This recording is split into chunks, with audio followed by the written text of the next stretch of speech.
There's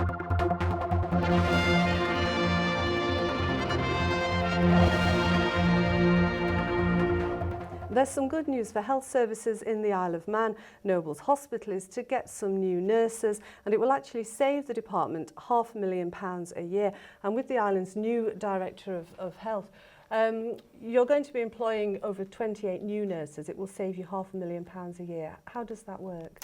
Well, currently we've engaged some bank and agency staff to boost our numbers, and they are more expensive for us to pay for in the long run, because we attract them on an ad hoc basis, and because of the nature of the work, we have to pay higher rates of pay than a regular salary. So if we're able to attract the 28.73 nurses to Nobles Hospital and have them as long-term established posts for the hospital ongoing, then at the end of the day, we will be able to make savings as a result of that, yes. And that's quite a big saving, £500,000 annually. How did we get into the situation where we were relying so heavily on bank and agency staff? Well, I think that certainly there are the complexities of patient care that have arisen in the island as well as across in the UK and in other places.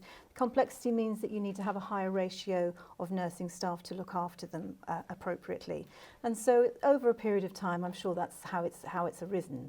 But as I say, we haven't been nursing people with a lower rate. We've been plugging that gap with bank and agency nursing staff to ensure that we provide the right cover. But it's just nice now that we've been able to take this step forward to actually establish these new posts for the longer term, which is always a good thing. When staff are part of a team in the long term, they work better, they work well together. All of the benefits of team working will come to the fore. And of course, there's going to be a benefit of continuity of care for patients that are regular with us, that they'll see the same team looking after them rather than different people when each time they come in. So that's better for patients as well. And how did you come up with this specific number of posts, and where will people be deployed? Well, we had the help of a researcher who we've used in the past to look at the modelling of establishments, and we've done it with a very well-known acuity tool. So you can assess the levels of care that people need. So it's a research method of assessing, and so we've worked with this individual to help us with that, and so that's where the number has come from. I'm sorry, the last question. Where will the nurses be deployed? They'll be deployed in the main across our medical wards, in ITU, and also in A&E.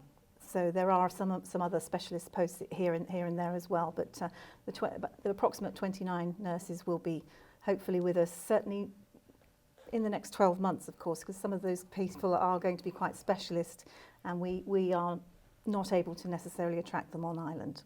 How will you go forward in terms of a recruitment campaign? Well, we have plans to have a really new and fresh recruitment campaign for nurses. I'm new to the island myself, and I think a fresh pair of eyes on understanding the benefits of coming to the island is something that hopefully I can bring as a new person to the island as well. So it's about really attracting people to the benefits of people are in nursing because they want to care for people generally. There are obviously jobs across the whole of Europe that nurses can, across the whole world that nurses can access. But certainly there are such significant benefits, I believe, in coming to the island. The place is such a beautiful place. We pay slightly more here on the island for our nurses anyway. We also have the ability for people to settle, hopefully, with their families.